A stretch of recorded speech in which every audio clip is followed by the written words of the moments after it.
নবী নন্দিনী হজরত ফাতেমা রাদিয়াল্লাহু তাআলা আনহা মাতৃগর্ভে স্থান নেওয়ার পূর্বে হজরত জিব্রাইল আলাইহিসসালাম রাসূলুল্লাহ সাল্লাল্লাহু আলাইহি ওয়াসাল্লামের কাছে আগমন করলেন। তখন হজরত জিব্রাইল আলাইহিসসালামের হাতে ছিল একটি বেহেশতি ফল।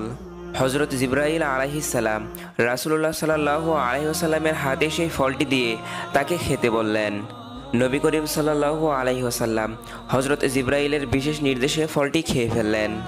এই ফলটিতে এমন একটি অপূর্ব ঘ্রাণ ছিল যা তিনি এই পৃথিবীতে কখনো পাননি। অতঃপর এই ঘটনার কিছুদিনের মধ্যেই রাসূল সাল্লাল্লাহু আলাইহি ওয়াসাল্লামের প্রিয়তমা স্ত্রী হজরত খাদিজা রাদিয়াল্লাহু তাআলা আনহা গর্ভবতী হয়ে গেলেন। কিছুদিন পর হজরত জিব্রাইল আলাইহিসসালাম আবারও রাসূলুল্লাহ সাল্লাল্লাহু আলাইহি ওয়াসাল্লামের কাছে আগমন করলেন এবং সুসংবাদ দিলেন, হে আল্লাহর রাসূল, এবারও আপনার একটি কন্যা সন্তান জন্মগ্রহণ করবে, যেই কন্যা হবে জগৎ বরেণ্যা এবং সকল রমণীদের মধ্যে শ্রেষ্ঠ। সুসংবাদ পেয়ে নবী করিম সাল্লাল্লাহু আলাইহি ওয়াসাল্লাম হযরত খাদিজা রাদিয়াল্লাহু তাআলা আনহার কাছে গেলেন এবং বললেন, হে ভাগ্যবতী খাদিজা, হযরত জিব্রাইল আলাইহিস সালামের মাধ্যমে আমি জানতে পেরেছি যে এবারও তোমার গর্ভে একটি কন্যা সন্তান অবস্থান করছে, যেই কন্যা হবে আবেদা, উত্তম চরিত্রের অধিকারিণী এবং মুসলিম জাহানের শ্রেষ্ঠ আদর্শ। হযরত ফাতেমা রাদিয়াল্লাহু তাআলা আনহা মায়ের পেটে থাকা অবস্থায় আম্মাজান খাদিজা রাদিয়াল্লাহু তাআলা আনহা কোনো কষ্ট অনুভব করতেন না। এমনকি যেদিন হযরত ফাতেমা রাদিয়াল্লাহু তাআলা আনহা দুনিয়ার বুকে পদার্পণ করবেন, সেদিন হঠাৎ করেই প্রসব বেদনা শুরু হলো। এমন সময় হযরত খাদিজা রাদিয়াল্লাহু তাআলা আনহার ঘরে সাহায্য করার মতো কোনো স্ত্রীলোক ছিল না। হযরত খাদিজা রাদিয়াল্লাহু তাআলা আনহা সম্পূর্ণ একা ছিলেন ঘরের মধ্যে। অতঃপর হযরত খাদিজা রাদিয়াল্লাহু তাআলা আনহা তার দাসীকে তার আত্মীয় স্বজনদের নিকট পাঠালেন, যাতে তারা উপস্থিত হয়ে তাকে সাহায্য করতে পারেন। দাসী যখন তাদের কাছে গিয়ে বলল, তখন আত্মীয় স্বজন আসন্ন বিপদের কথা জেনেও কোনো সহযোগিতার হাত প্রসারিত করলেন না। এর একমাত্র কারণ ছিল আম্মাজান হযরত খাদিজা রাদিয়াল্লাহু তাআলা আনহা ইসলাম ধর্ম গ্রহণ করেছিলেন, যার কারণে প্রসব বেদনার বিপদের সময়েও কেউ তাকে সাহায্য করতে রাজি হয়নি। তারা হযরত খাদিজা রাদিয়াল্লাহু তাআলা আনহার প্রেরিত দাসীকে বলে দিল, আরব জাহানের অনেক ধনাঢ্যবান এবং শিক্ষিত যুবক খাদিজাকে বিবাহ করতে রাজি ছিল, কিন্তু খাদিজার সকল যুবকদের প্রস্তাব প্রত্যাখ্যান করে শেষ পর্যন্ত একটি অশিক্ষিত নিঃস্ব মূর্খ যুবক হযরত মুহাম্মদকে বেছে নিয়েছে। সেই কাজের মাধ্যমে আমাদের বংশের মুখে চুনকালি মেখেছে। এছাড়াও আবার অশিক্ষিত যুবক মুহাম্মদের নতুন ধর্ম গ্রহণ করে পুনরায় আমাদেরকে অপমানিত করেছে। এমত অবস্থায় তার সঙ্গে আমাদের কোনো সম্পর্ক থাকতে পারে না। অতঃপর দাসী হযরত খাদিজা রাদিয়াল্লাহু তাআলা আনহার কাছে ফিরে এসে সমস্ত ঘটনা খুলে বললেন। তখন খাদিজা রাদিয়াল্লাহু তাআলা আনহা মনে মনে ভাবলেন, এই বিপদের সময়ে একমাত্র আল্লাহই আমাকে সাহায্য করতে পারে, এছাড়া আর কোনো সাহায্যকারী নেই। তিনি ইচ্ছা করলে মুহূর্তের মধ্যেই বিপদ থেকে রক্ষা করতে পারেন, আবার ইচ্ছা করলে বিপদের অসীম গহ্বরেও ফেলতে পারেন। হযরত খাদিজা রাদিয়াল্লাহু তাআলা আনহা এসব কথা চিন্তা করছিলেন।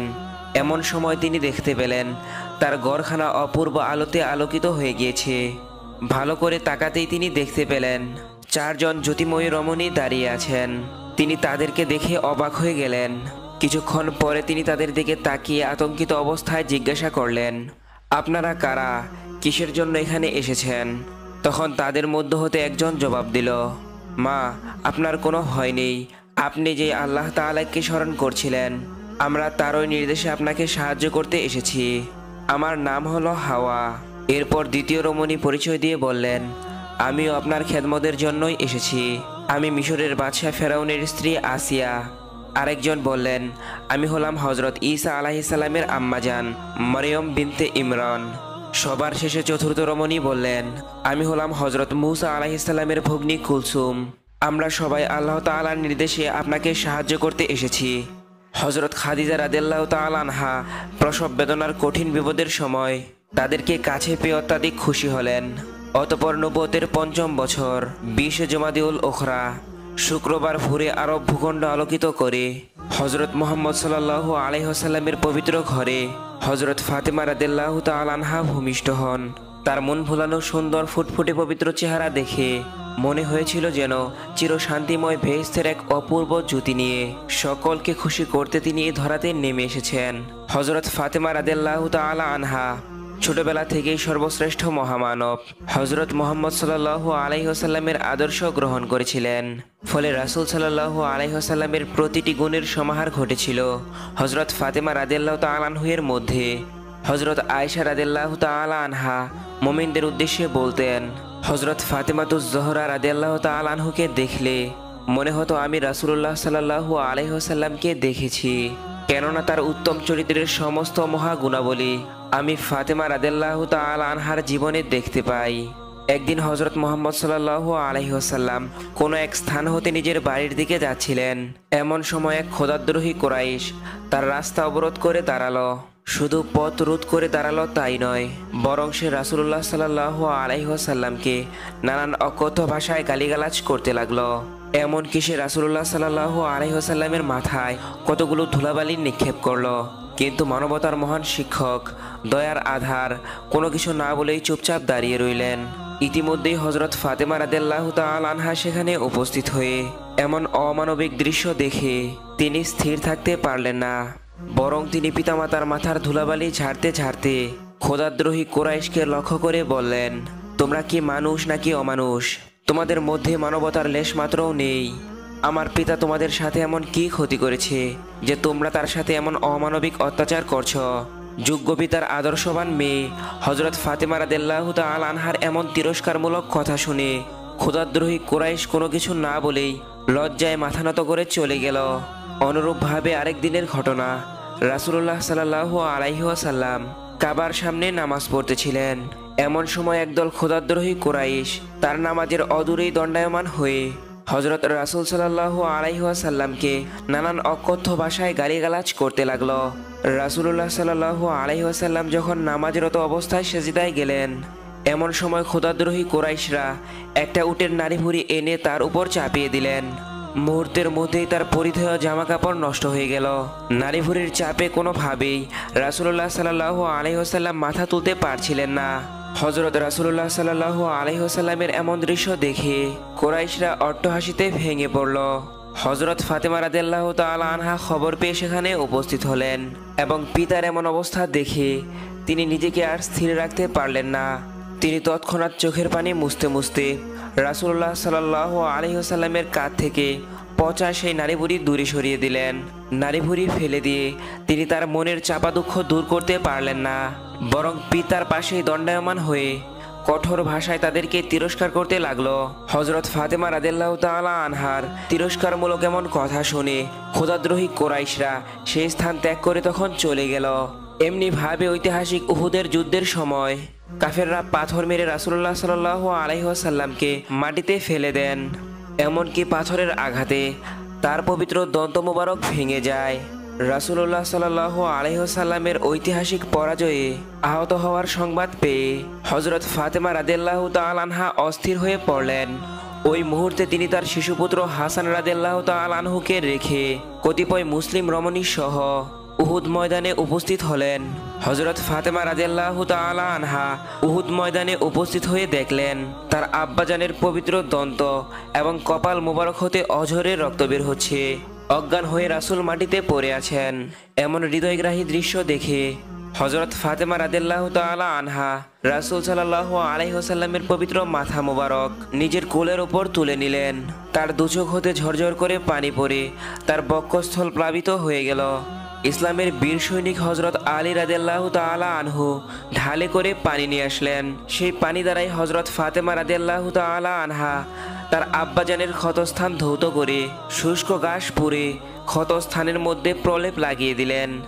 এমনিভাবে আরও বহু ঘটনা রয়েছে যে হযরত ফাতেমা রাদিয়াল্লাহু তাআলা আনহা তার পিতামাতার বিপদ আপদ দেখলে নিজেকে সুস্থ রাখতে পারতেন না, যার কারণে নবী করিম সাল্লাল্লাহু আলাইহি ওয়াসাল্লাম তার এই কলিজার টুকরা মেয়েকে প্রচণ্ড মহব্বত করতেন। এমনকি রাসূলুল্লাহ সাল্লাল্লাহু আলাইহি ওয়াসাল্লাম সাহাবাদের উদ্দেশ্যে বলতেন, আমার কলিজার টুকরা নয়নের মণি হযরত ফাতেমা রাদিয়াল্লাহু তাআলা আনহু হলো আমার দেহের অংশ। যে তাকে রাগান্বিত করলো মনে রাখবে সে আমাকে কষ্ট দিয়ে আমার সাথে সম্পর্কের অবনতি ঘটালো।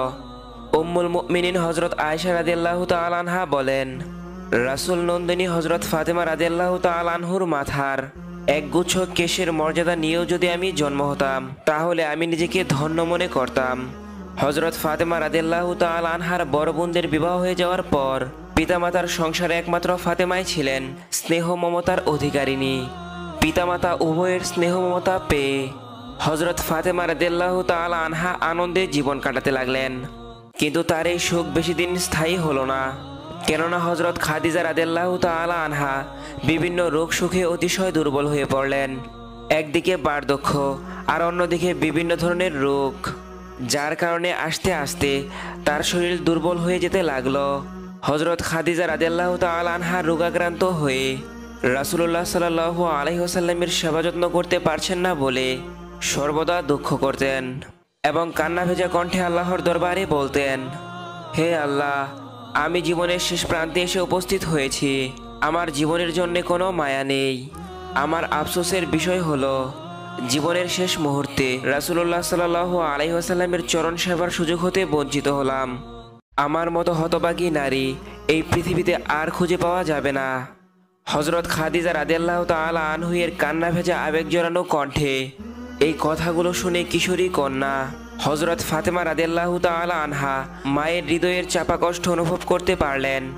তাই কিশোরী কন্যা হজরত ফাতেমা রাদিয়াল্লাহু তাআলা আনহা তার মাকে বললেন, আম্মা জান, আপনি চিন্তা করবেন না, আপনার স্থানে আমি ফাতেমা সর্বদা আব্বাজানের খেদমত এবং পরিচর্যা করব। আমার জীবন থাকতে আব্বাজানের খেদমতের কোনো ত্রুটি হবে না।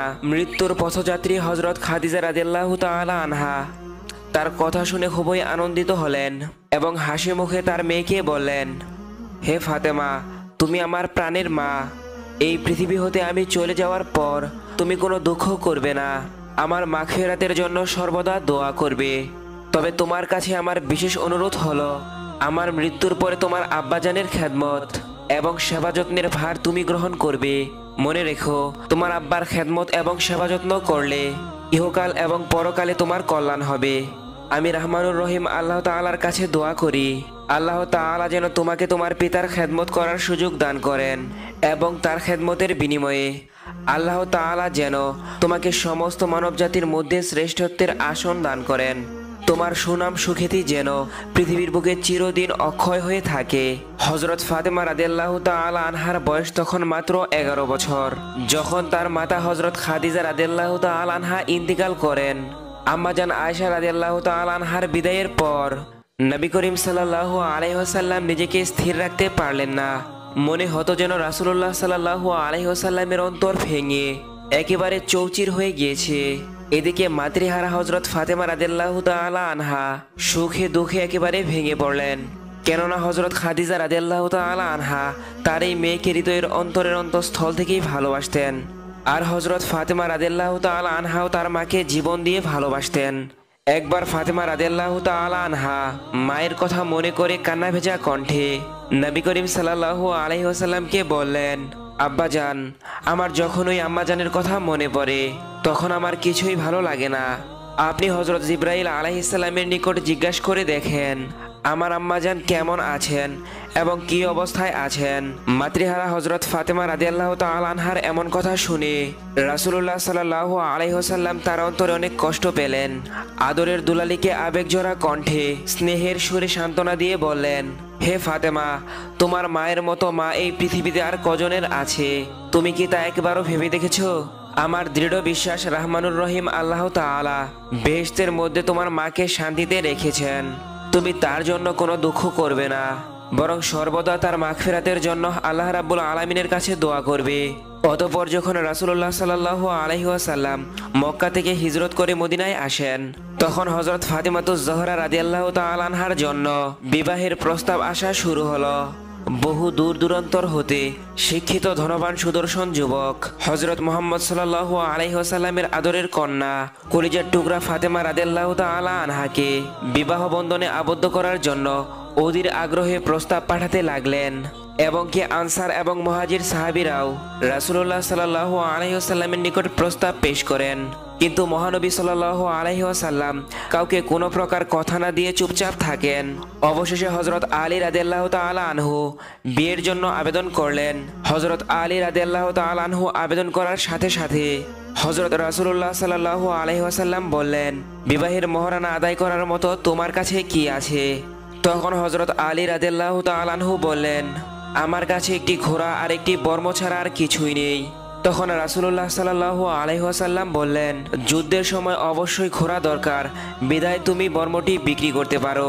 এই নির্দেশ পেয়ে হযরত আলী রাদিয়াল্লাহু তাআলা আনহু আদবের সাথে সেখান থেকে বিদায় নিলেন। অতঃপর হযরত আলী রাদিয়াল্লাহু তাআলা আনহু অনেক খোঁজাখুঁজি করে উপযুক্ত মূল্য না পেয়ে পরের দিন বর্মটি নিয়ে রাসূলুল্লাহ সাল্লাল্লাহু আলাইহি ওয়াসাল্লামের দরবারে উপস্থিত হলেন। ওই মুহূর্তে রাসূলুল্লাহ সাল্লাল্লাহু আলাইহি ওয়াসাল্লামের দরবারে হযরত আবু বকর রাদিয়াল্লাহু তাআলা আনহু, হযরত ওমর রাদিয়াল্লাহু তাআলা আনহু এবং হযরত উসমান গনি সহ আরো অনেক সাহাবী বসেছিলেন। তখন রাসূলুল্লাহ সাল্লাল্লাহু আলাইহি ওয়াসাল্লাম নিজে উপস্থিত সাহাবাকে লক্ষ্য করে বললেন, তোমাদের মধ্যে এমন কেউ আছো কি যে উপযুক্ত মূল্য দিয়ে হযরত আলী রাদিয়াল্লাহু তাআলা আনহু এর এই বর্মটি ক্রয় করতে পারো?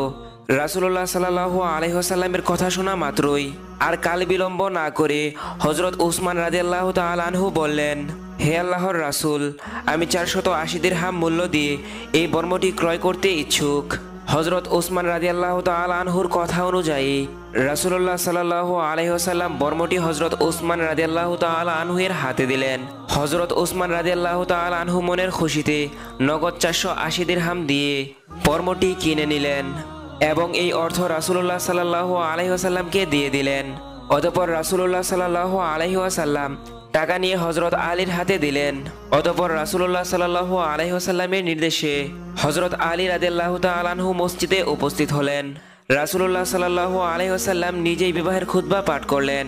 খুতবা শেষ করেই রাসূলুল্লাহ সাল্লাল্লাহু আলাইহি ওয়াসাল্লাম উপস্থিত মেহমান সাহাবাকে লক্ষ্য করে বলেন, তোমরা সকলেই জেনে রাখো এবং সাক্ষী থাকো, আমি 480 দিরহামের বিনিময়ে আলী ইবনে আবু তালিবের সাথে আমার কন্যা ফাতেমাকে বিবাহ দিচ্ছি। এরপরে রাসূল সাল্লাল্লাহু আলাইহি ওয়াসাল্লাম হযরত আলী রাদিয়াল্লাহু তাআলা আনহুকে সম্বোধন করে বললেন, আমি আমার কন্যা ফাতিমাতুজ জহরাকে 480 দিরহামের বিনিময়ে তোমার সঙ্গে বিবাহ দিলাম, তোমার এতে সম্মতি আছে কি? তখন হযরত আলী রাদিয়াল্লাহু তাআলা আনহু আলহামদুলিল্লাহ বলে কবুল করে নিলেন। শুভ বিবাহের আনুষ্ঠানিকতা শেষ হওয়ার পর রাসূলুল্লাহ সাল্লাল্লাহু আলাইহি ওয়াসাল্লাম তার প্রিয় জামাতা হযরত আলী রাদিয়াল্লাহু তাআলা আনহুকে আপন হুজরায় নিয়ে গেলেন। যেহেতু হযরত আলী রাদিয়াল্লাহু তাআলা আনহুর নিজস্ব কোনো বাড়ি ছিল না, তাই হযরত ফাতেমা রাদিয়াল্লাহু তাআলা আনহা তার বাবার ঘরেই থেকে যান।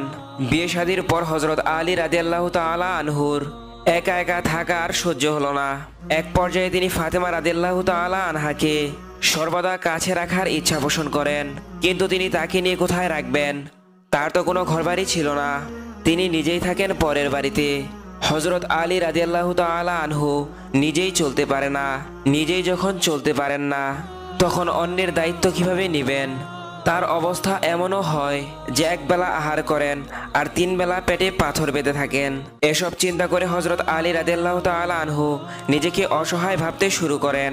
বিবাহের পর স্ত্রী স্বামীর বাড়িতে না থেকে পিত্রালয়ে থাকবেন, এটা স্বামীর জন্য কখনোই ভালো বিষয় নয়।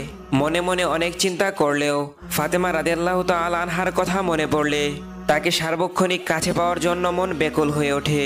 ফলে হযরত আলী রাদিয়াল্লাহু তাআলা আনহু মনের সংকল্প ঝেড়ে ফেলে দিয়ে তিনি ইচ্ছা করলেন যেভাবেই হোক তার স্ত্রীকে নিজের ঘরে নিয়ে আসবেন।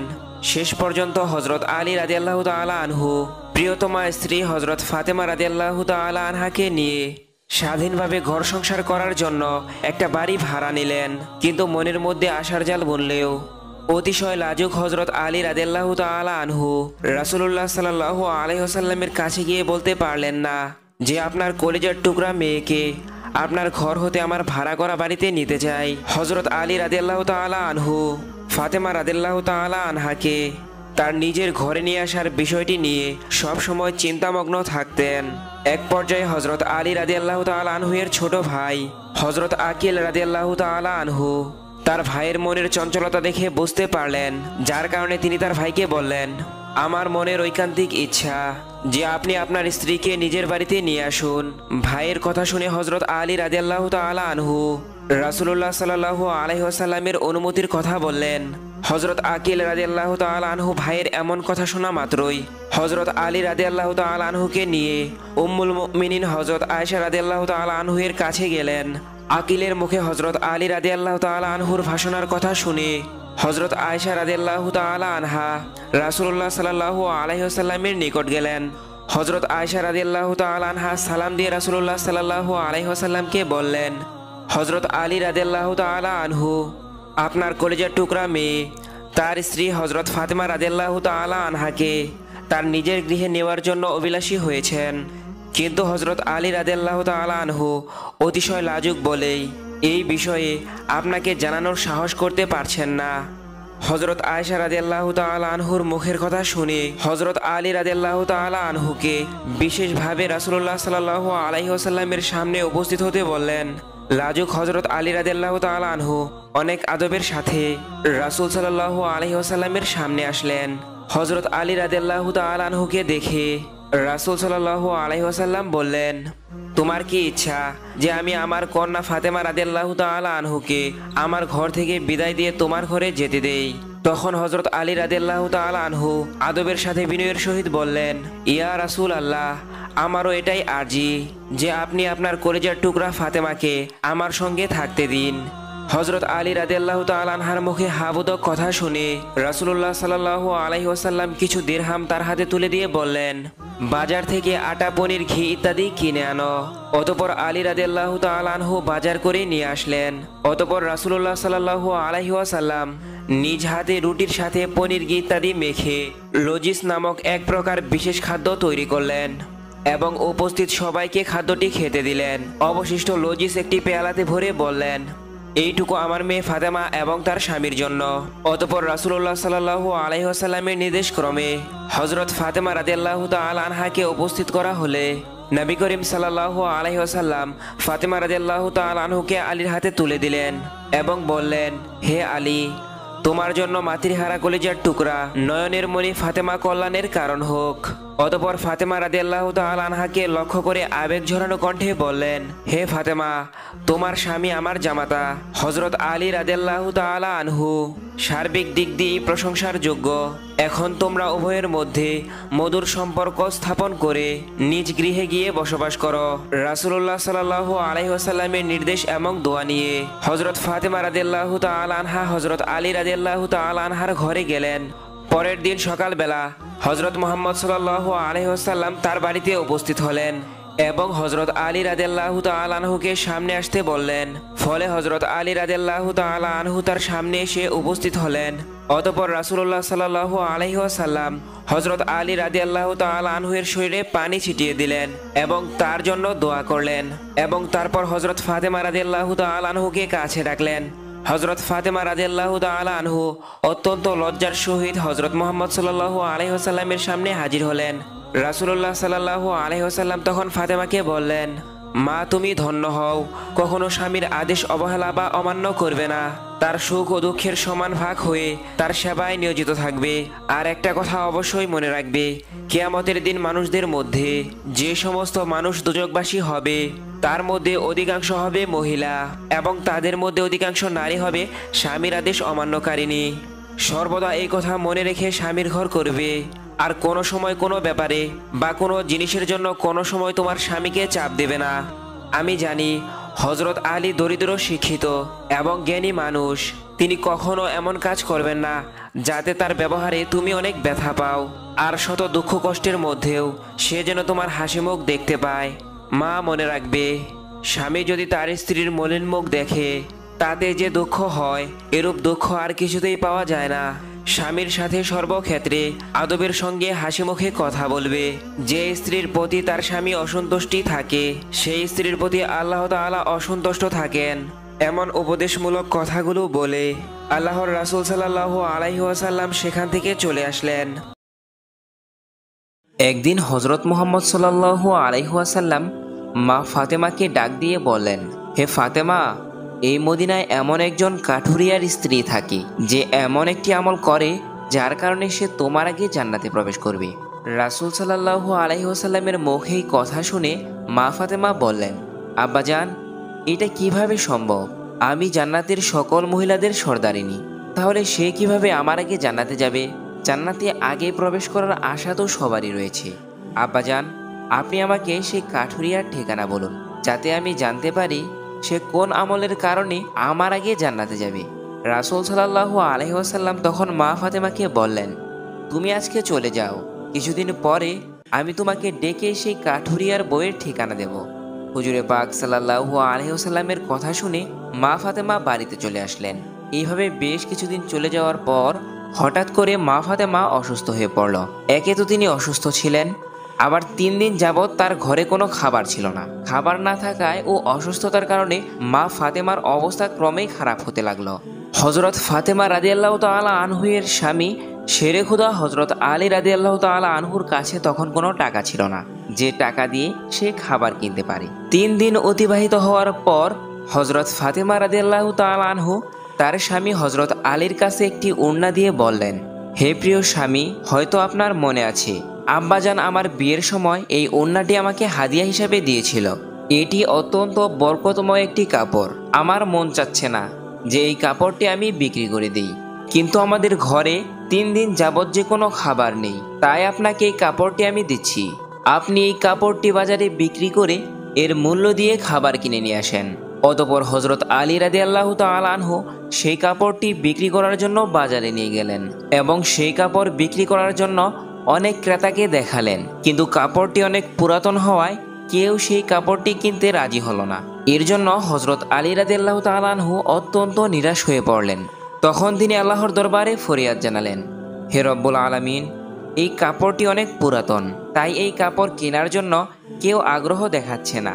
আজ 3 দিন ধরে নবীজির কলিজার টুকরা ফাতেমা ও হাসান হুসাইন না খেয়ে আছেন। হে রব্বুল আলামিন, আজকে যদি আমি এই কাপড়টি বিক্রি করে এর অর্থ নিয়ে না যেতে পারি, তাহলে আজকেও তাদেরকে না খেয়ে থাকতে হবে। হে আল্লাহ, আপনি কাপড়টি কেনার জন্য একজন ক্রেতার ব্যবস্থা করে দিন। হযরত আলী রাদিয়াল্লাহু তাআলা আনহু-এর দোয়ার পর একজন ক্রেতা আগমন করলো এবং সে প্রশ্ন করলো, আপনি কি কাপড়টি বিক্রি করতে চান? তখন আলী রাদিয়াল্লাহু তাআলা আনহু বললেন, এই কাপড়টি বিক্রি করার জন্যই তো আমি বাজারে নিয়ে এসেছি। লোকটি তখন বলল, তুমি কি দামে এই কাপড়টি বিক্রি করতে ইচ্ছুক? শেরে খোদা হযরত আলী জানত এই কাপড়টি অনেক পুরাতন, এর মূল্য সর্বোচ্চ 1 দিরহাম বা 2 দিরহাম হতে পারে। তাই তিনি দাম না চেয়ে ক্রেতাকে বললেন, জনাব, আপনার যা মর্জি তাই প্রদান করুন, আমি নিজ থেকে কাপড়ের কোনো দাম চাচ্ছি না। তখন সেই ক্রেতা বলল, আমি 6 দিরহাম দিয়ে কাপড়টি ক্রয় করতে চাই, তুমি কি দিতে রাজি আছো? হযরত আলী রাদিয়াল্লাহু তাআলা আনহু অত্যন্ত খুশি হয়ে কাপড়টি দিতে রাজি হয়ে গেলেন এবং বললেন, জনাব, আপনি আমাকে 6 দিরহাম দিয়ে কাপড়টি ক্রয় করতে পারেন। এরপর সেই ক্রেতা 6 দিরহাম দিয়ে কাপড়টি কিনল। এইদিকে আল্লাহ রাব্বুল আলামিনের একজন ফেরেশতা অন্য আরেক ফেরেশতাকে বলতে লাগলো, নবীজি সাল্লাল্লাহু আলাইহি ওয়াসাল্লামের সাহাবীরা অত্যন্ত দানশীল, তারা সুখে দুঃখে সর্বদা দান করে। ফেরেশতার কথা শুনে অন্য আরেক ফেরেশতা বলতে লাগলো, নবীজির সাহাবীরা দান করে এটা সত্য, কিন্তু তারা সুখে দুঃখে সর্বাবস্থায় দান করে না। যখন তাদের হাতে কিছু থাকে তখনই তারা দান করে, কিন্তু তাদের হাতে থাকা জিনিস যদি তাদের কাজে লাগে তাহলে তারা তা দান করতে চায় না। ফেরেশতাদের এই ঝগড়ার সমাধান করতেই আল্লাহ তাআলা তাদের বললেন, হে আমার ফেরেশতা, তোমরা ঝগড়া না করে এটা পরীক্ষা করে দেখার জন্য হযরত আলীর কাছে যাও। সে 6 দিরহাম দিয়ে একটি কাপড় বিক্রি করেছে, আর এই 6 দিরহাম তার কাছে অত্যন্ত প্রয়োজন। ভিখারির বেশে হযরত আলীর কাছে 6 দিরহাম চেয়ে দেখো সে তোমাদের তা দেয় কিনা, আর এর মাধ্যমেই তোমাদের ঝগড়ার সমাধান হয়ে যাবে। আল্লাহর নির্দেশ পেয়ে একজন ফেরেশতা হযরত আলী রাদিয়াল্লাহু তাআলা আনহু-এর কাছে আগমন করলো। শেরে খুদা হযরত আলী রাদিয়াল্লাহু তাআলা আনহু সেই 6 দিরহাম দিয়ে তখন খাবার কিনতে যাচ্ছিলেন। ইতিমধ্যেই ফকির ফেরেশতা বললেন, হে আল্লাহর বান্দা, আমি অনেক দিন যাবৎ না খেয়ে আছি। দীর্ঘদিন না খেয়ে থাকার কারণে আমার শরীরে সামান্যতম শক্তি নেই। আমি আল্লাহর হস্তে তোমার কাছে কিছু ফরিয়াদ করছি।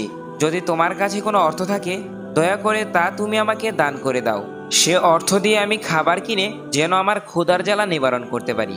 ফকিরের এরূপ প্রার্থনা শুনে হযরত আলী রাদিয়াল্লাহু তাআলা আনহু তখন ভাবতে লাগলেন, হে আল্লাহ, আজ 3 দিন ধরে আমার স্ত্রী ও সন্তানেরা না খেয়ে আছে। 3 দিন পর মা ফাতেমা একটি কাপড় দিয়ে আমাকে বলেছেন যেন আমি সেই কাপড় বিক্রি করে তাদের জন্য খাবার নিয়ে যাই, কিন্তু আল্লাহর এক অসহায় বান্দা আমার কাছে ভিক্ষা প্রার্থনা করছে। এখন আমি কি করব? আমি কি স্ত্রী ও সন্তানদের জন্য খাবার কিনে নিয়ে যাব, নাকি এই ভিক্ষুককে দান করে দেব? সবশেষে তিনি সিদ্ধান্ত নিলেন যে এই অর্থ তিনি গরিবকে দান করে দিবেন। অতঃপর তিনি মনে মনে ভাবতে লাগলেন, আল্লাহ রাব্বুল আলামিন আমার উত্তম অভিভাবক। এই ফকিরকে আমি যদি 6 দিরহাম দান করে দেই, তাহলে হয়তো এই 6 দিরহামের পরিবর্তে আল্লাহ তাআলা আমাকে উত্তম প্রতিদান দেবেন। তখন হযরত আলী ভিক্ষুককে সেই 6 দিরহাম দান করে দিলেন। এরপর অনেক চিন্তিত হয়ে তিনি সামনের দিকে অগ্রসর হতে লাগলেন। ইতিমধ্যেই দেখা গেল একজন ব্যক্তি হযরত আলী রাদিয়াল্লাহু তাআলা আনহু এর কাছে একটি ঘোড়া নিয়ে আসলো। তারপর সে বলল, ভাই আলী, আপনি কি আমার নিকট হতে এই ঘোড়াটি ক্রয় করবেন? তখন আলী রাদিয়াল্লাহু তাআলা আনহু বললেন, এই ঘোড়াটি ক্রয় করার জন্য আমার কাছে তো কোনো অর্থ নেই। তখন সেই ব্যক্তিটি বলল, আমি বাকিতে আপনার কাছে এই ঘোড়াটি বিক্রি করব। আপনি এই ঘোড়াটি নিয়ে ব্যবসা করুন। ব্যবসায় লাভ হলে আমার মূল্য আমাকে দিয়ে দেবেন। তখন আলী রাদিয়াল্লাহু তাআলা আনহু ভাবলেন, যেহেতু তিনি বাকিতে আমাকে ঘোড়াটি বিক্রি করতে চাচ্ছেন, তাহলে সেই ঘোড়াটি নিয়ে ব্যবসা করলে কি এমন হবে? অতঃপর হযরত আলী রাদিয়াল্লাহু তাআলা আনহু সেই ব্যক্তিটিকে বললেন, ভাই, আপনি কত দিরহামের বিনিময়ে ঘোড়াটি আমার কাছে বিক্রি করতে ইচ্ছুক? তখন সেই ব্যক্তি বলল, আমি 100 দিরহামের বিনিময়ে ঘোড়াটি বিক্রি করব। হযরত আলী তার কাছ থেকে সেই ঘোড়াটি কিনলেন এবং তিনি ঘোড়াটি বিক্রি করার জন্য বাজারে নিয়ে গেলেন। তখন এক ব্যক্তি এসে তাকে জিজ্ঞাসা করলেন, জনাব, আপনি কি এই ঘোড়াটি বিক্রি করতে চান? তখন হযরত আলী রাদিয়াল্লাহু তাআলা আনহু বললেন, ভাই, আমি এই ঘোড়াটিকে বিক্রি করব বলেই তো এটা কিনে আমি বাজারে এসেছি। সেই ব্যক্তিটি বলল, আপনি কত দিরহামের বিনিময়ে এই ঘোড়াটি বিক্রি করতে চান? তখন হযরত আলী রাদিয়াল্লাহু তাআলা আনহু ঘোড়াটির কোনো দাম না চেয়েই বললেন, আপনি কত দিরহামের বিনিময়ে এই ঘোড়াটি ক্রয় করতে চান? তখন সেই ব্যক্তিটি বলল, আমি 160 দিরহামের বিনিময়ে ঘোড়াটি ক্রয় করতে চাই। হযরত আলী রাদিয়াল্লাহু তাআলা আনহু মনে মনে ভাবতে লাগলেন, আমি তো 100 দিরহাম দিয়ে ঘোড়াটি কিনেছি, আর তিনি আমাকে মূল্য দিতে চাইছে 160 দিরহাম। অতএব এতে আমার 60 দিরহাম লাভ হবে। তখন হযরত আলী রাদিয়াল্লাহু তাআলা আনহু বললেন, ভাই, আমি আপনার কাছে 160 দিরহামে বিক্রি করতে রাজি আছি। তখন হযরত আলী রাদিয়াল্লাহু তাআলা আনহু 160 দিরহামের বিনিময়ে ঘোড়াটি বিক্রি করে দিলেন। হযরত আলী যার কাছ থেকে ঘোড়াটি ক্রয় করেছিলেন তাকে 100 দিরহাম দেওয়ার পর তার কাছে আরও 60 দিরহাম রয়ে গেল। তিনি আল্লাহর রাস্তায় 6 দিরহাম দান করেছিলেন, আর আল্লাহ রাব্বুল আলামিন তার 10 গুণ করে দিয়ে 60 দিরহাম বানিয়ে দিয়েছেন। এবং সেই 60 দিরহাম দিয়ে হযরত আলী রাদিয়াল্লাহু তাআলা আনহু তার পরিবারের জন্য খাদ্য সামগ্রী কিনলেন এবং তিনি তার বাড়িতে ফিরে আসলেন। তখন হযরত ফাতেমা রাদিয়াল্লাহু তাআলা আনহু হযরত আলীকে বললেন, তোমাকে আমি যে কাপড় দিয়েছিলাম সেটি বিক্রি করে এত খাবার কিনে আনা সম্ভব নয়। তুমি এত টাকা কোথায় পেলে? আগে এটা আমাকে বলো, তারপর আমার বাড়িতে তুমি প্রবেশ করতে পারবে। হযরত আলী রাদিয়াল্লাহু তাআলা আনহু তখন ফাতেমা রাদিয়াল্লাহু তাআলা আনহুকে বললেন, আগে আমি বাড়িতে প্রবেশ করি, তারপর আমি তোমাকে সমস্ত ঘটনা খুলে বলবো। কিন্তু হযরত ফাতেমা রাদিয়াল্লাহু তাআলা আনহু বললেন, আগে আপনি প্রকৃত ঘটনা খুলে বলুন, তারপর আপনি বাড়িতে প্রবেশ করতে পারবেন। শেরে খোদা হযরত আলী রাদিয়াল্লাহু তাআলা আনহু বললেন, ফাতেমা, তুমি তো ভালোভাবেই জানো তোমার স্বামী কোনোদিন অবৈধ পন্থায় উপার্জন করতে পারে না। আমি যে অর্থ উপার্জন করেছি তা বৈধভাবেই করেছি, তাই এই ব্যাপারে তোমার কোনো সন্দেহ থাকার কারণই নেই। কিন্তু হযরত ফাতেমা রাদিয়াল্লাহু তাআলা আনহু আলীর কথা বুঝতেই চাইল না। এই ঘটনার কিছুদিন পর নবীজি মা ফাতেমাকে তার কাছে ডাকলেন আর বললেন, হে ফাতেমা, আমি তোমাকে বলেছিলাম না কাঠুরিয়ার বউ তোমার আগে জান্নাতে প্রবেশ করবে? তখন ফাতেমা রাদিয়াল্লাহু তাআলা আনহু বললেন, আব্বাজান, অবশ্যই আমার মনে আছে, এবং আমি সেই কাঠুরিয়ার বউয়ের সাথে সাক্ষাৎ করার জন্য অনেক আগ্রহ নিয়ে বসে আছি, যাতে আমি দেখে আসতে পারি সেই কাঠুরিয়ার বউ কি এমন আমল করে যার কারণে সে আমার আগে ভেসতে যাবে। তখন রাসূলুল্লাহ সাল্লাল্লাহু আলাইহি ওয়াসাল্লাম সেই কাঠুরিয়ার ঠিকানা দিয়ে বললেন, ফাতেমা, যাও তুমি তার সঙ্গে সাক্ষাৎ করে এসো। রাসূল সাল্লাল্লাহু আলাইহি ওয়াসাল্লামের কথা শুনে মা ফাতেমা সেই কাঠুরিয়ার স্ত্রীর সঙ্গে সাক্ষাৎ করার জন্য রওনা হলেন। যখন তিনি কাঠুরিয়ার বাড়িতে পৌঁছে গেলেন, তখন হযরত ফাতেমা রাদিয়াল্লাহু তাআলা আনহু সালাম দিয়ে বললেন, বাড়িতে কেউ কি আছেন? আমি নবীর মেয়ে ফাতেমা বলছি, আমি কি ঘরের ভেতর আসতে পারি? তখন ঘরের ভেতর থেকে আওয়াজ আসলো, আমি পরম সৌভাগ্যবান যে আমার বাড়িতে আল্লাহর নবীর মেয়ে হযরত ফাতেমা রাদিয়াল্লাহু তাআলা আনহু এসেছেন। হে আল্লাহর নবীর মেয়ে, বলুন আমি কিভাবে আপনাকে সাহায্য করতে পারি এবং কেন আপনি আমার বাড়িতে এসেছেন?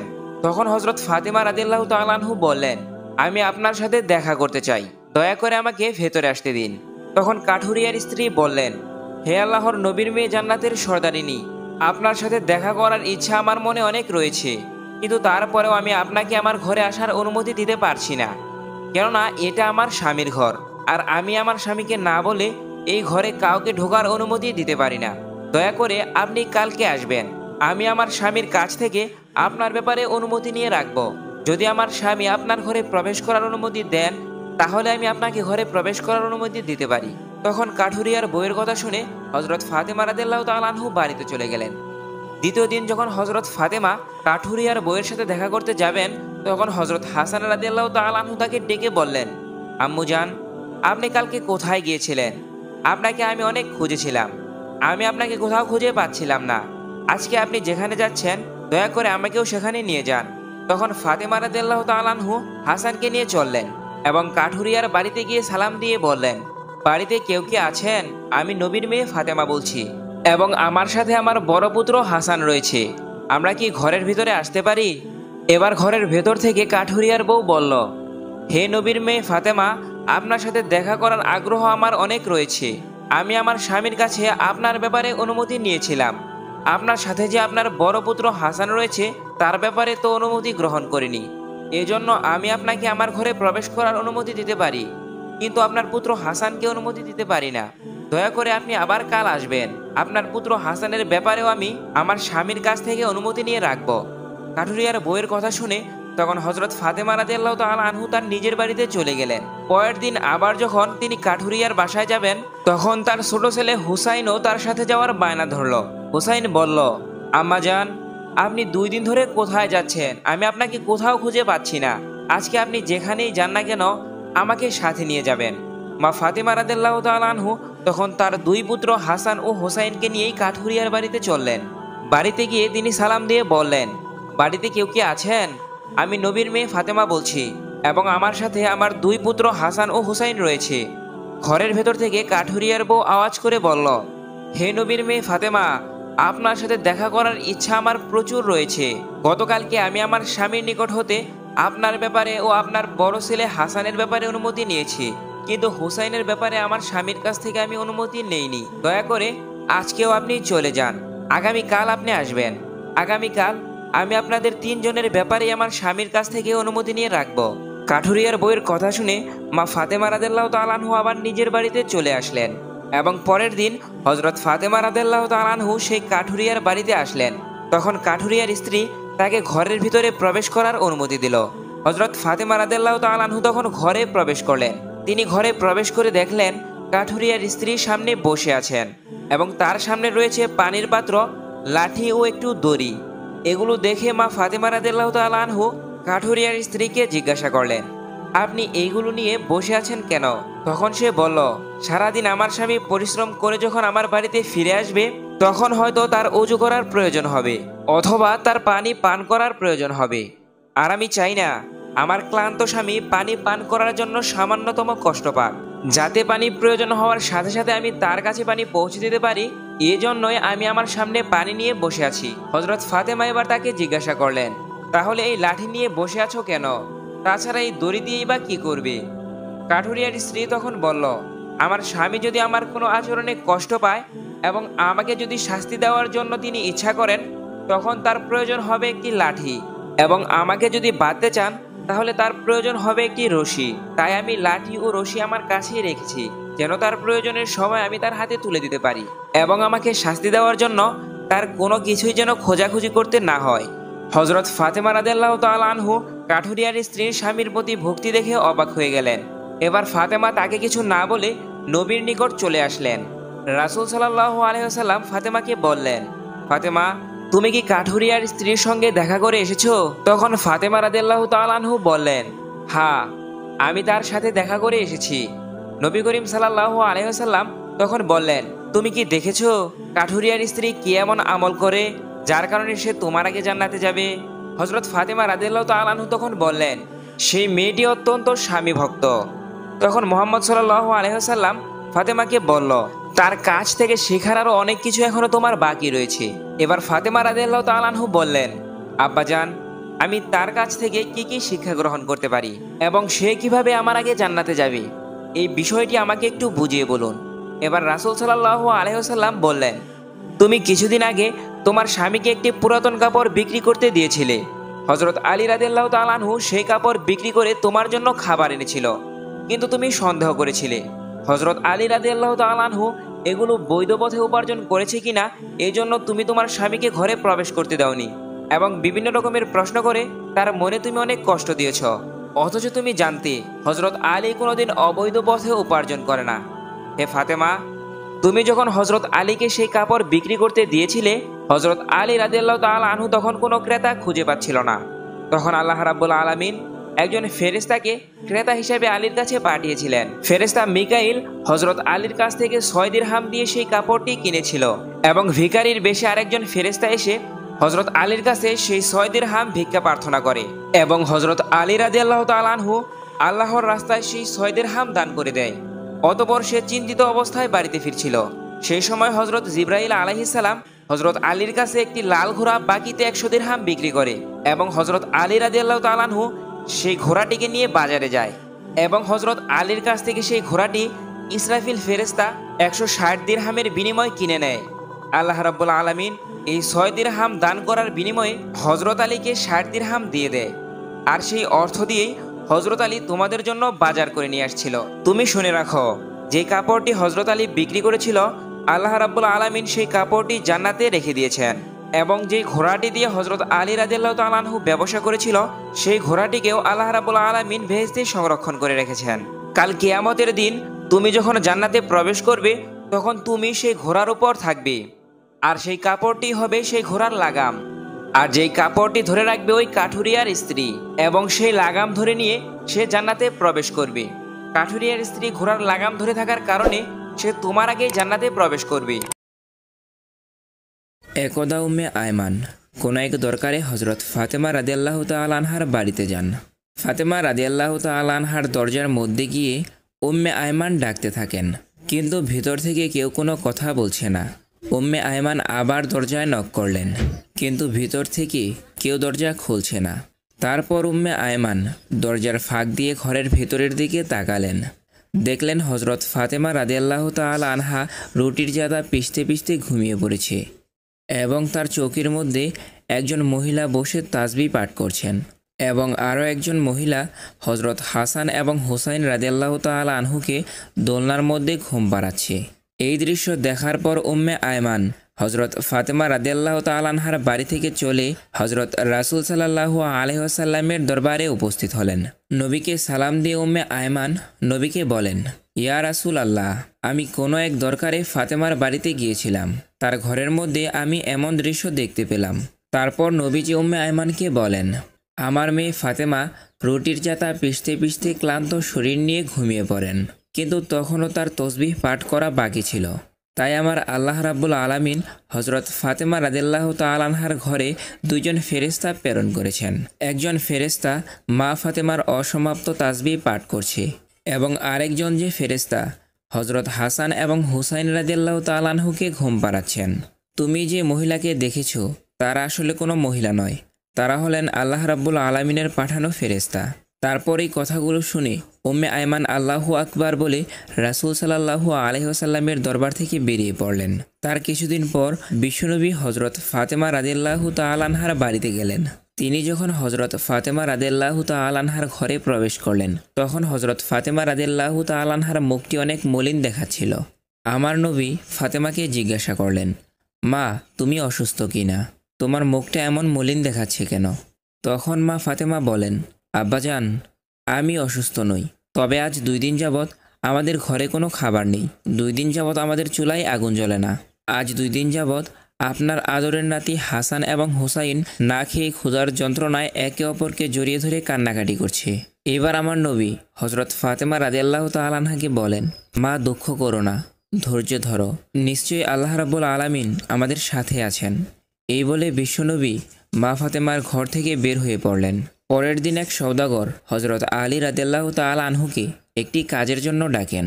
কাজটি ছিল এমন যে ওই সওদাগরের উটের পিঠ থেকে তার মালামালগুলো তার বাড়িতে পৌঁছে দেওয়া। হযরত আলী রাদিয়াল্লাহু তাআলা আনহু এই কাজের বিনিময়ে কিছু দিরহাম পেলেন এবং সেই দিরহামগুলো নিয়ে একটি দোকানে চলে গেলেন। এবং সেই দোকান থেকে কিছু আটা নিয়ে মা ফাতেমাকে দিলেন। তারপর ক্লান্ত শরীর নিয়ে হজরত আলী রাদিয়াল্লাহু তাআলা আনহু ঘুমিয়ে পড়লেন। মা ফাতেমা আটাগুলো জাতার মধ্যে পিষেগুলো দিয়ে রুটি তৈরি করেন। তারপর হজরত আলীকে ঘুম থেকে ডেকে ওই রুটিগুলো সকলে মিলে খান। সকলে খাওয়ার পর মা ফাতেমা কিছু রুটি আমার নবীজির জন্য নিয়ে আসেন। মা ফাতেমা নবীজিকে রুটিগুলো দিয়ে বলেন, আব্বা গো, আপনি এই রুটিগুলো খান। আব্বা গো, আজ 2 দিন পর আমাদের ভাগ্যে কিছু রুটি জুটেছে। আমার নবীজি 3 দিন উপবাস থাকার পর রুটিগুলো খেলেন। তারপর মা ফাতেমাকে বললেন, মা, আজ 3 দিন পর আমি তোমার দেওয়া এই রুটিগুলো খেলাম। একদিন হজরত আলী রাদিয়াল্লাহু তাআলা আনহু মা ফাতেমাকে ডেকে বলেন, ফাতেমা, শুনেছি নবীজির কাছে কিছু বন্দি এসেছে। তুমি তো সারাদিন অনেক পরিশ্রম করো, যাতাতে রুটি পিষতে পিষতে হাতে ফোসকা ফেলে দিয়েছ। তোমার আব্বাজানকে বলো না আমাদের জন্য একটা দাসীর ব্যবস্থা করে দিতে। তখন হজরত ফাতেমা আলীর কথা মতো নবীজির দরবারে যাওয়ার জন্য রওনা হলেন। কিন্তু মা ফাতেমা এতটাই লাজুক ছিলেন যে তিনি রাসূলুল্লাহ সাল্লাল্লাহু আলাইহি ওয়াসাল্লামের কাছে সেই দাসীর কথা না বলেই ফিরে এলেন। তখন হজরত আলী রাদিয়াল্লাহু তাআলা আনহু ফাতেমাকে দেখেই বুঝতে পেরেছেন যে ফাতেমা রাদিয়াল্লাহু তাআলা আনহু রাসূলের কাছে এই কথাটি বলতে পারেননি। তখন হজরত আলী রাদিয়াল্লাহু তাআলা আনহু বলেন, ও ফাতেমা, চলো আমরা দুজন গিয়ে রাসূলের কাছে একজন দাসীর প্রার্থনা করি। এই বলে তারা দুজন নবীজির দরবারের উদ্দেশ্যে রওনা দিলেন। হজরত ফাতেমা এবং আলী রাদিয়াল্লাহু তাআলা আনহু রাসূলের দরবারে এসে নবীকে একজন দাসীর কথা বলেন। তখন রাসূল সাল্লাল্লাহু আলাইহি ওয়াসাল্লাম এই প্রস্তাবে অসম্মতি জ্ঞাপন করেন। এরপর হজরত ফাতেমা এবং আলী রাদিয়াল্লাহু তাআলা আনহু রাসূল সাল্লাল্লাহু আলাইহি ওয়াসাল্লামের দরবার থেকে নিজের বাড়িতে চলে আসেন। তার পরের দিন নবীজি ফাতেমার বাড়িতে আসলেন। তারপর ফাতেমার কাছে গিয়ে নবী বললেন, মা, আমি তোমাদেরকে কিছু তাসবিহ পাঠ করার জন্য দিয়ে যাচ্ছি। এই তসবিহগুলো তোমরা যদি নিয়মিত পাঠ করো তাহলে আল্লাহ রাব্বুল আলামিন তোমাদের ঘরের মধ্যে রহমত এবং বরকত দান করবেন। তারপর হজরত ফাতেমা রাদিয়াল্লাহু তাআলা আনহু অতি আগ্রহের সাথে বিশ্বনবীর কাছ থেকে তাসবিহ পাঠ করা শিখে নেন। তার কিছুদিন পর হজরত আলী রাদিয়াল্লাহু তাআলা আনহু সাহাবীদের দরবারে গিয়ে বলেন, আমি আল্লাহর কসম খেয়ে বলছি, বিশ্বনবীর দেওয়া তাসবিহগুলো আমরা যেদিন থেকে পাঠ করছি সেদিন থেকে আমাদের ঘরে সকল কিছুর অভাব দূর হয়ে গিয়েছে। আমাদের সমস্ত কষ্ট এবং আমাদের সমস্ত দুঃখ লাঘব হয়ে গিয়েছে। একদা বিশ্বনবী 2 দিনের ক্ষুধা পেটে লইয়া মা ফাতেমার বাড়িতে যান। মা ফাতেমার ঘরেও সেদিন কোনো খাবার ছিল না। কিন্তু বিশ্বনবীকে দেখে মা ফাতেমা বুঝতে পারলেন যে তার আব্বাজান অনেক ক্ষুধার্ত রয়েছেন। আমার নবীজি ফাতেমার ঘরে এসেই বুঝতে পেরেছেন যে ফাতেমার ঘরেও কোনো রকমের খাবার নেই। তখন বিশ্বনবী মুচকি হেসে মা ফাতেমাকে বলেন, ও ফাতেমা, আমি এদিক দিয়ে যাচ্ছিলাম, ভাবলাম তোমাকে একবার দেখে যাই। এই বলে নবীজি ফাতেমার ঘর থেকে বের হয়ে গেলেন। কিন্তু মা ফাতেমা ঠিকই বুঝতে পেরেছিলেন যে নবীজি ক্ষুধার্ত ছিল। তখন ফাতেমা কন্দনরত অবস্থায় নামাজে বসে যান। 2 রাকাত নামাজ পড়ার পর আল্লাহ রাব্বুল আলামিনের কাছে মোনাজাত করে বললেন, হে রাব্বুল আলামিন, আপনি আমাকে যত পারেন কষ্ট দেন, কিন্তু আমার বাবাকে কোনো কষ্ট তুমি দিও না আল্লাহ। মা ফাতেমা যখন মোনাজাত শেষ করলেন তখন তিনি লক্ষ্য করতে পারলেন কেউ যেন এসে তার ঘরে খাবার দিয়ে যাচ্ছে। ফাতেমা এতগুলো খাবার দেখে খুশি হয়ে গেলেন এবং নবীজিকে ডেকে নিয়ে আসলেন। আমার নবীজি ঘরে প্রবেশ করেই ফাতেমা রাদিয়াল্লাহু তাআলা আনহুকে জিজ্ঞাসা করলেন, মা, এই খাবার কে দিয়েছে? তখন হজরত ফাতেমা রাদিয়াল্লাহু তাআলা আনহা বলেন, আব্বাজান, হজরত ঈসা আলাইহিস সালামের মা হজরত মরিয়ম আলাইহিস সালামের জন্য যেখান থেকে খাবার আসতো সেখান থেকে আল্লাহ রাব্বুল আলামিন আমার জন্য খাবার নিয়ে এসেছেন। তখন আমার নবী বুঝতে পারলেন যে আল্লাহ রাব্বুল আলামিন মা ফাতেমার জন্য বেহেশত থেকে খাবার পাঠিয়েছেন। তখন আমার নবীজি হজরত ফাতেমা রাদিয়াল্লাহু তাআলা আনহা, হজরত আলী রাদিয়াল্লাহু তাআলা আনহু ও হাসান হুসাইন সকলে মিলে পেট ভরে খাবার খাইলেন। এত সুস্বাদু খাবার খেয়ে হজরত ফাতেমা রাদিয়াল্লাহু তাআলা আনহা আল্লাহর দরবারে শুকরিয়া আদায় করলেন। ফাতেমা লক্ষ্য করলেন তাদের সবার খাওয়ার শেষেও একটু খাবারও কমেনি। তখন মা ফাতেমা পাড়া প্রতিবেশীকে ডেকে সমস্ত খাবারগুলো তাদের মাঝে দিয়ে দিলেন। পাড়া প্রতিবেশীরা এত সুস্বাদু খাবার খেয়ে মা ফাতেমার প্রশংসা করতে লাগলেন। একদা হজরত আবু বকর রাদিয়াল্লাহু তাআলা আনহু এবং হজরত ওমর রাদিয়াল্লাহু তাআলা আনহু আমার নবীজিকে খুঁজে কোথাও পাচ্ছিল না। অবশেষে হজরত আবু বকর ও হজরত ওমর রাদিয়াল্লাহু তাআলা আনহু মুনাফিকদের কাছে গেলেন।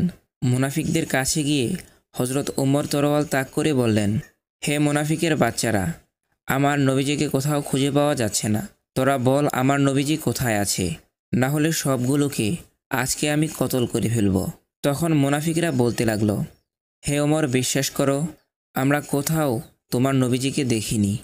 তখন হজরত আবু বকর ওমর রাদিয়াল্লাহু তাআলা আনহুকে বললেন, ওমর চলো, আমরা সামনের রাস্তাটায় যাইয়া দেখি, সেখানে কিছু রাখালরা থাকে, তাদেরকে জিজ্ঞাসা করলে হয়তো আমার নবীজির কোনো সংবাদ পাওয়া যাবে। অতঃপর তারা দুজন মিলে সামনের দিকে হাঁটা শুরু করলেন। কিছু দূর যাওয়ার পর তারা কয়েকজন রাখালকে দেখতে পেলেন। হজরত ওমর রাদিয়াল্লাহু তাআলা আনহু রাখালকে জিজ্ঞাসা করলেন, তোমরা কি এদিক দিয়ে আমার নবীজিকে যেতে দেখেছ? তখন রাখালদের পক্ষ থেকে একজন রাখাল বললেন, আজকে 3 দিন যাবৎ পাশের গুহায় একজন লোক কান্নাকাটি করছে। তার কান্নার জন্য আমাদের পশুগুলো 3 দিন যাবৎ কোনো ঘাস পানি খাচ্ছে না। দুগ্ধপায়ী পশুর বাচ্চারা মুখে দুধ লাগাচ্ছে না। মনে হচ্ছে যেন আমাদের পশুগুলো 3 দিন যাবৎ কান্না করছে। ভাই, তোমরা তোমাদের নবীজিকে নিয়ে যাও, হয়তোবা তাহলে আমাদের পশুগুলো আগের মতো খাওয়া দাওয়া শুরু করবে। এইবার হজরত আবু বকর রাদিয়াল্লাহু তাআলা আনহু হজরত উমরকে বললেন, হে উমর, যার কান্নার জন্য পশু পাখিরাও খাওয়া দাওয়া ছেড়ে দিয়েছে, সে আর কেউ হতে পারে না, তিনিই হলেন আমাদের নবী। তখন হজরত আবু বকর নবীর খুঁজে গুহার দিকে চললেন। হজরত আবু বকর ও ওমর রাদিয়াল্লাহু তাআলা আনহু গুহার ভিতরে প্রবেশ করে দেখলেন, আমার নবী সেজদায় পড়ে তার উম্মতের জন্য কান্নাকাটি করছে। আমার নবীজি তার উম্মতের জন্য উম্মতি উম্মতি বলে কান্না করছে। এবার হজরত ওমর রাদিয়াল্লাহু তাআলা আনহু আমার নবীকে উদ্দেশ্য করে বললেন, ইয়া রাসূল আল্লাহ, আমরা আজকে 3 দিন যাবৎ আপনাকে খুঁজতে খুঁজতে হয়রান হয়ে গিয়েছি। নবী গো, আপনি এখানে উম্মতের জন্য কান্না করছেন?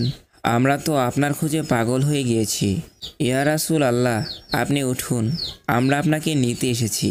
কিন্তু আমার নবী সেজদা থেকে মাথা উঠান না। তারপর হজরত আবু বকর রাদিয়াল্লাহু তাআলা আনহু আমার নবীজিকে বললেন, ইয়া রাসূল আল্লাহ, আপনি উম্মতের জন্য এত কান্নাকাটি করতেছেন হুজুর, আপনি মাথা উঠান। আমি আবু বকর আমার তামাম জিন্দিগির ভালো আমলগুলো আপনার উম্মতের জন্য সুপর্দ করলাম। এই কথা শোনার পরেও আমার নবী মাথা উঠান না। তারপর হজরত আবু বকর ও ওমর রাদিয়াল্লাহু তাআলা আনহু বাড়ির দিকে আসছিলেন। পথের মধ্যেই হজরত আলী রাদিয়াল্লাহু তাআলা আনহুর সাথে সাক্ষাৎ হয়। তারপর হজরত আলী রাদিয়াল্লাহু তাআলা আনহুকে হজরত আবু বকর ও ওমর রাদিয়াল্লাহু তাআলা আনহু বিস্তারিত সকল ঘটনা খুলে বলেন। তারপর হজরত আলী রাদিয়াল্লাহু তাআলা আনহু বাড়িতে গিয়ে মা ফাতেমা এবং হাসান হুসাইনকে নিয়ে নবীজির গুহার মধ্যে চলে আসেন। এবার হজরত ফাতেমা আমার নবীকে লক্ষ্য করে বললেন, আব্বাজান, আপনি কেমনে পারলেন আজকে 3 দিন যাবৎ আমাদেরকে ভুলে থাকতে? আমরা আপনাকে সমস্ত জায়গায় খুঁজে খুঁজে হয়রান হয়ে গিয়েছি। আপনার নাতি হাসান এবং হুসাইন অনেক কান্না করছে। আব্বাজান, আপনি মাথা উঠান, আমরা আপনাকে নিতে এসেছি। তারপরেও আমার নবী মাথা উঠায় না। এবার হজরত ফাতেমা রাদিয়াল্লাহু তাআলা আনহা আমার নবীকে বললেন, ইয়া রাসূল আল্লাহ, আমি ফাতেমা কথা দিচ্ছি, আমার আদরের পুত্র হাসান এবং হুসাইনকে আপনার উম্মতের জন্য কুরবানি করে দিলাম। এবার আমার আল্লাহ হজরত জিবরাইল আলাইহিস সালামকে ডেকে বললেন, হে জিবরাইল, তুমি এক্ষুনি যাও, গিয়ে আমার বন্ধুকে মাথা উঠাতে বলো এবং তাকে কান্না বন্ধ করতে বলো। ও জিবরাইল, যাও, আমার বন্ধুকে জানিয়ে দাও, আমার বন্ধুকে না জিজ্ঞাসা করে আমি তার একটা উম্মতও জাহান্নামে দেব না। অতঃপর হজরত জিবরাইল আল্লাহ রাসূলের কাছে এসে আল্লাহর কথাগুলো তার কাছে বললেন। আল্লাহর নবী তারপর সেজদা থেকে মাথা উঠান।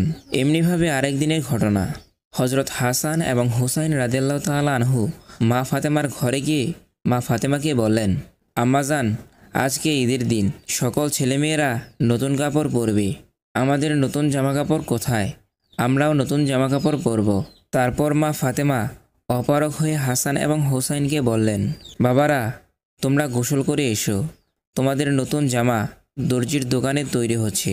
এই কথা শুনে হজরত হাসান এবং হুসাইন রাদিয়াল্লাহু তাআলা আনহু 2 ভাই খুশিতে গোসল করতে গেলেন। এবার মা ফাতেমা নামাজে দাঁড়িয়ে গেলেন। 2 রাকাত নামাজ পড়ে আল্লাহ রাব্বুল আলামিনের কাছে মোনাজাত তুললেন, হে পরওয়ারদিগার মওলা, মাবুদ, আমি আমার সন্তানদেরকে সান্ত্বনা দিয়ে বলেছি যে তারা গোসল করে আসলে তাদেরকে নতুন কাপড় দেব, কিন্তু আমার তো নতুন জামা দেওয়ার কোনো সামর্থ্য নেই। ইয়া রাব্বুল আলামিন, তারা যদি গোসল করে এসে নতুন জামা না পায় তাহলে তারা বলবে, নবীর মেয়ে হয়ে আমি মিথ্যা কথা বলেছি। আল্লাহ গো, আমি এখন কি করব? এইসব বলে মা ফাতেমা আল্লাহর দরবারে ফরিয়াদ করতে লাগলেন। মা ফাতেমার মোনাজাত যখন শেষ করলেন, তার কিছুক্ষণ পরেই দেখতে পাচ্ছেন হজরত হাসান এবং হুসাইন রাদিয়াল্লাহু তাআলা আনহু দুইটা প্যাকেট হাতে নিয়ে ঘরের মধ্যে ঢুকলেন।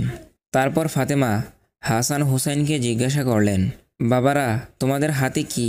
তারপর হাসান এবং হুসাইন জবাব দিলেন, আম্মাজান, বাইরের দর্জি আমাদেরকে দুইটা জামার প্যাকেট দিয়ে গিয়েছে। তারপর মা ফাতেমা জামার প্যাকেটগুলো খুলে এত সুন্দর জামা কাপড় দেখতে পেয়ে আল্লাহ রাব্বুল আলামিনের দরবারে শুকরিয়া আদায় করলেন। তার কিছুদিন পর বিশ্বনবী দুনিয়া ছেড়ে চলে যান। রাসূলুল্লাহ সাল্লাল্লাহু আলাইহি ওয়াসাল্লামের ইন্তিকালের 2 দিন পর হজরত আবু বকর রাদিয়াল্লাহু তাআলা আনহু একাকী কোথাও হেঁটে যাচ্ছিলেন। পথিমধ্যেই তিনি দেখতে পেলেন সামনে ইবলিশ শয়তান দাঁড়িয়ে কান্না করছে। তখন হজরত আবু বকর ইবলিশকে উদ্দেশ্য করে বললেন, হে ইবলিশ, তুমি কেন কান্না করছো? এখন তো তোমার খুশির দিন, বিশ্বনবী দুনিয়া ছেড়ে চলে গিয়েছে। তারপর ইবলিশ হজরত আবু বকর রাদিয়াল্লাহু তাআলা আনহুকে উদ্দেশ্য করে বললেন, ভাই আবু বকর, নবীজি দুনিয়া থেকে চলে যাওয়ার কারণে আমি ইবলিশও মনে অনেক কষ্ট পেয়েছি। কেননা আমি জানি আল্লাহ রাব্বুল আলামিন আমাকে যে শাস্তি দিয়েছে, অর্থাৎ আমি চিরস্থায়ী জাহান্নামী। কিয়ামতের পর আমাকে সারা জীবন জাহান্নামের শাস্তি ভোগ করতে হবে। জাহান্নামের শাস্তি সম্পর্কে আমি জানি কত কঠিন সেটা হবে। সেই আযাব আমি সইতে পারবো না। ভাই আবু বকর, তাই আমি প্রতিটি মুহূর্তে, প্রতিটি সময় বিশ্বনবীর সাথে সাক্ষাৎ করতে চেয়েছিলাম। আমি চেয়েছিলাম বিশ্বনবীকে দিয়ে আল্লাহ রাব্বুল আলামিনের দরবারে নবীকে দিয়ে কৈফিয়ত করিয়ে আমাকে ক্ষমা করার ব্যবস্থা করিয়ে নেব। কিন্তু যতবারই আমি রাসূলের কাছে গিয়েছি, তখন রাসূলের কাছে কেউ না কেউ ছিল। আমি কখনোই রাসূলকে একা পাইনি। তারপরেও আমি রাসূলকে একা পাওয়ার জন্য চেষ্টা চালিয়ে যাচ্ছিলাম। কিন্তু এখন তো বিশ্বনবী দুনিয়া ছেড়ে চলে গিয়েছে, আর আমার ক্ষমার রাস্তাও চিরতরে বন্ধ হয়ে গিয়েছে। এই ভেবে আমি কান্না করছিলাম। অতঃপর হজরত আবু বকর রাদিয়াল্লাহু তাআলা আনহু ইবলিশের মুখে এসব কথা শোনার পর আস্তে আস্তে সেইখান থেকে চলে গেলেন। বিশ্বনবীর ইন্তিকালের 6 মাস পর একদিন হজরত আলী রাদিয়াল্লাহু তাআলা আনহু মসজিদ থেকে তার নিজের ঘরে ফিরলেন এবং ঘরে এসে তিনি দেখতে পেলেন মা ফাতেমা ঘরে কাঁদছে। তখন হজরত আলী রাদিয়াল্লাহু তাআলা আনহু মা ফাতেমাকে বললেন, ও ফাতেমা, তোমার শরীর কি খারাপ লাগছে? তখন মা ফাতেমা বললেন, হে আলী, আজকে আমার শরীরটা বেশি খারাপ লাগছে। আর আজকে আমি এমন একটা স্বপ্ন দেখেছি যেই স্বপ্ন আমি আগে কখনো দেখিনি। আর যেই স্বপ্নটা দেখার পর আমার আর কিছুই ভালো লাগছে না। অতঃপর হজরত আলী রাদিয়াল্লাহু তাআলা আনহু ফাতেমার কাছে তার স্বপ্নের ব্যাপারে জানতে চাইলেন। তখন ফাতেমা বললেন, আমি আজকে রাতে স্বপ্নে দেখলাম আমার বাবা আমার ঘরে এসে আমাকে খুঁজছেন। আমি যখন আমার বাবার কাছে গিয়ে দাঁড়ালাম, তখন আমার আব্বাজান আমাকে বলছেন, মা, আমি তো তোমাকেই খুঁজতেছি। শোনো মা, আজকে তুমি রোজা রাখবে আর সেহরি করবে আলীর দস্তরখানায়, আর ইফতার করবে আমার দস্তরখানায়। হজরত আলী রাদিয়াল্লাহু তাআলা আনহু অত্যন্ত জ্ঞানী মানুষ। তার আর এই বিষয়টি বুঝতে বাকি রইল না যে হজরত ফাতেমা রাদিয়াল্লাহু তাআলা আনহু দুনিয়াতে আর বেঁচে থাকবেন না। তারও আল্লাহর ডাকে সাড়া দিয়ে ওপারে পাড়ি জমানোর সময় হয়ে এসেছে। তারপর হজরত আলী মা ফাতেমার পাশে বসে কান্না করতে লাগলেন। তারপর হজরত হাসান এবং হুসাইন তাদের ঘরের ভিতরে প্রবেশ করে দেখলেন তার মা এবং বাবা দুজনেই কান্না করছে। তখন হাসান এবং হুসাইন তাদেরকে বললেন, আম্মাজান, আপনারা কেন কান্না করছেন? কথিত আছে হজরত হাসান এবং হুসাইন মা ফাতেমাকে এটা ওটা জিজ্ঞাসা করে বিরক্ত করত। তখন মা ফাতেমা হজরত হাসান এবং হুসাইনকে বলতেন, তোমরা তোমার নানাজির রওজা থেকে ঘুরে এসো। আজকেও হজরত হাসান এবং হুসাইনকে মা ফাতেমা বললেন, বাবারা, তোমরা তোমার নানাজির রওজা থেকে ঘুরে আসো। মায়ের মুখে এমন কথা শুনে হজরত হাসান এবং হুসাইন রাসূলুল্লাহ সাল্লাল্লাহু আলাইহি ওয়াসাল্লামের রওজা মুবারকের নিকট গেলেন। তখন হাসান এবং হুসাইনকে দেখতে পেয়ে আমার নবীজি বলেন, হে হাসান এবং হুসাইন, তোমরা কেন এখানে এসেছো? তোমরা যখন খুশি এখানে আসতে পারবা। আজকে তোমরা দুজনই মায়ের কাছ থেকে সরবে না। তোমরা মায়ের মুখের দিকে তাকিয়ে থাকবা। আজকে তোমাদের মা দুনিয়া ছেড়ে চলে যাবে। নবীজির মুখে এই কথা শুনে হজরত হাসান এবং হুসাইন রাদিয়াল্লাহু তাআলা আনহু তার মায়ের নিকট চলে আসলেন। এসেই তারা মা ফাতেমা এবং হজরত আলী রাদিয়াল্লাহু তাআলা আনহুকে উদ্দেশ্য করে বলতে লাগলেন, আপনারা কেন কান্না করছেন আমরা বুঝতে পেরেছি। আমাদের নানাজি বলেছে আমাদের আম্মাজান আজকে দুনিয়া ছেড়ে চলে যাবে। হাসান এবং হোসাইনের মুখে এই কথা শুনে হজরত ফাতেমা রাদিয়াল্লাহু তাআলা আনহা এবং হজরত আলী রাদিয়াল্লাহু তাআলা আনহু আরও বেশি করে কাঁদতে লাগলেন। সেদিন বিকালবেলা মা ফাতেমার শরীর আরও খারাপ হয়ে যায়। তারপর মা ফাতেমা হজরত আলীকে কাছে ডেকে বলেন, তোমাকে আমি 3টি কথা বলে যেতে চাই, তুমি কথা দাও আমার 3টি কথা রাখবে। অতঃপর হজরত আলী রাদিয়াল্লাহু তাআলা আনহু মা ফাতেমাকে ওয়াদা করলেন। এবার মা ফাতেমা হজরত আলী রাদিয়াল্লাহু তাআলা আনহুকে বললেন, আলী, আমার প্রথম কথা হলো, আমি অনেক দিন তোমার সাথে সংসার করেছি। আমার জানা অজানা অনেক ভুল ত্রুটি হয়তো তোমার সাথে হয়েছে, তুমি আমাকে ক্ষমা করে দিবা। তারপর হজরত আলী রাদিয়াল্লাহু তাআলা আনহু বললেন, ফাতেমা, এসব তুমি কি বলছো? তোমার মতো স্ত্রী দুনিয়ায় আর কার ভাগ্যে জুটবে? ও ফাতেমা, তোমার বাবা বিশ্বনবী দয়া করে মায়া করে তোমাকে আমার হাতে তুলে দিয়েছিল। আমি তোমাকে ঠিকমতো পড়াতে পারিনি, খাওয়াতে পারিনি। আমি যদি তোমার কাছে কোনো অন্যায় করে থাকি আমাকেও তুমি মাফ করে দিবা। তখন হজরত ফাতেমা রাদিয়াল্লাহু তাআলা আনহু বললেন, আলী, আমাকে এই কথাগুলো বলে তুমি আমাকে আর ছোট করো না। তারপর হজরত ফাতেমা আবারও বলেন, আলী, আমার দ্বিতীয় কথা হলো, আমি এই দুনিয়া থেকে চলে যাওয়ার পর তুমি আরেকটি বিয়ে করে নিবা। আমি তোমাকে অনুমতি দিয়ে গেলাম। আর সপ্তাহে একদিন আমার হাসান এবং হোসাইনকে তুমি বুকে নিয়ে ঘুমাবা। তারপর মা ফাতেমার 3 নাম্বার কথা হিসাবে হজরত আলীকে বললেন, আলী, আমার 3 নাম্বার কথা হলো, আমি দুনিয়া থেকে চলে যাওয়ার পর আমাকে রাতের বেলা দাফন করবে, যাতে করে কোনো মানুষ আমার লাশটা না দেখতে পারে। কেউ যদি আমার লাশ দেখে ফেলে তাহলে তারা বুঝে ফেলবে নবীর মেয়ে ফাতেমা এতটুকু লম্বা ছিল, এতটুকু খাটো ছিল। আমি চাই না কেউ আমার লাশ দেখে এটা বুঝতে পারুক। অতপর কিছুক্ষণ পর মা ফাতেমা দুনিয়া থেকে বিদায় হয়ে গেলেন। হজরত আলী কাঁদছে, হাসান হুসাইন কাঁদছে। কিছুক্ষণ পর হজরত আলী চিন্তা করতে লাগলেন, খাটের চারপায়ে 4 জন লোক, হজরত হাসান হুসাইন এবং আলীকে দিয়ে হয় 3 জন, আর একজন তারা কোথায় পাবেন? অতপর কিছুক্ষণ পর রাসূলুল্লাহ সাল্লাল্লাহু আলাইহি ওয়াসাল্লামের সাহাবী আবু যর গিফারি রাদিয়াল্লাহু তাআলা আনহু তার ঘরের ভিতরে প্রবেশ করলেন। তারপর আবু যর গিফারি রাদিয়াল্লাহু তাআলা আনহু, হজরত আলী ও হাসান হুসাইন মিলে তারা মা ফাতেমাকে কবরের দেশে নিয়ে আসলেন। কবরে নিয়ে আসার পর হজরত আলী রাদিয়াল্লাহু তাআলা আনহু নবীর সাহাবী আবু যর গিফারি রাদিয়াল্লাহু তাআলা আনহুকে লক্ষ্য করে বললেন, ও আবু যর, তুমি কিভাবে জানলে আজকে ফাতেমা দুনিয়া থেকে বিদায় হয়ে গিয়েছে? তারপর আবু যর গিফারি রাদিয়াল্লাহু তাআলা আনহু আলীকে উত্তর দিলেন, হে আলী, আমি স্বপ্নে দেখতে পেলাম রাসূলুল্লাহ সাল্লাল্লাহু আলাইহি ওয়াসাল্লাম আমার নিকট এসে বলছে, হে আবু যর, আমার মেয়ে ফাতেমা আজ দুনিয়া থেকে চলে গিয়েছে।